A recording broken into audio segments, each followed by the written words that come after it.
Now, one of those runners was News Channel 5's very own reporter, Chris Conte. He finished just 10 minutes before that first bomb went off. Yeah, thankfully both Chris and his family all okay. And Chris joins us live now on the phone from Boston. And Chris, I know I sent a message to you yesterday. So many of us did. We're glad you're safe. Tell us what it must have been like up there.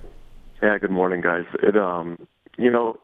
Looking back on it now, it was remarkably calm. I think part of that was that the shock of it all. No one really knew what was going on. I had just passed that area maybe 5 or 10 minutes before and was kind of in the corral area waiting to get my medal and my some water. And you just heard this boom and just kind of turned around and saw the white smoke and the gray smoke rise up. And everyone was kind of fixated on that one point, looking back at the finish line when the second one happened.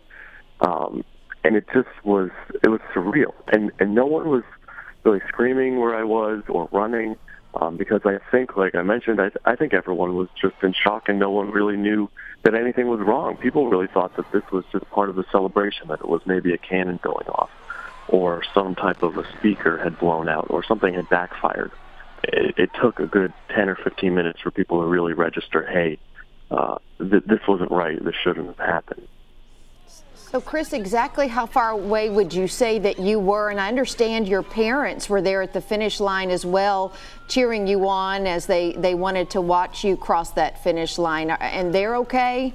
Yeah, they're fine. I would say at the point that the explosion happened, I was probably maybe 100 yards away from where it happened. They were probably 100 feet from where it happened. The way the finish line is set up, where the bombs went off, that was on one side of Boylston Street, and then my parents were standing directly on the opposite side.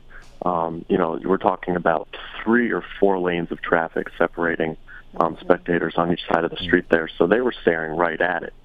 They were actually waiting for another friend of mine to come by, who I was also waiting for, thinking might be in that area. And so when the first one went off, they kind of grabbed each other and started to say, well, we got to find Chris. And then when the second one went off was when I think everyone really started to quickly try to clear out of that area and get to some place that they thought would be safe. Chris, I know you're a runner and you participated in the Boston Marathon before.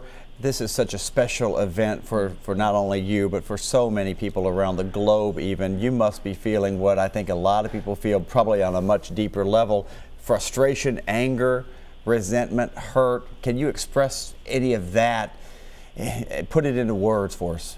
It's awful. I mean, this event is so much a fabric of what Boston is all about. Boston is a lot like Nashville in a way that it's such a big city, but it's such a small city at the same time. And something like the marathon is really part of that. You just have all of these people that come out to cheer you on. And as a runner, these people out there are the ones that we rely on and the ones that we depend on to help us finish. I mean, they are out there pushing us and cheering us on. And for someone to do this to them is unfair. I mean, it's unfair. This just as easily could have been my parents or my friends or my family, standing there. And I think that's what a lot of runners, including myself, are thinking today. Just how incredibly close we all were to this situation. And everyone knows someone who either was running this marathon or was watching this marathon. I mean, that's how big of an event it is. And for something like this to happen, it's unbelievable. Yeah. Chris, we're thankful that you're okay, and we're thankful your parents are all right. That is some good news in this tragedy, and we appreciate you getting up with us this morning and talking with us. A safe trip back home.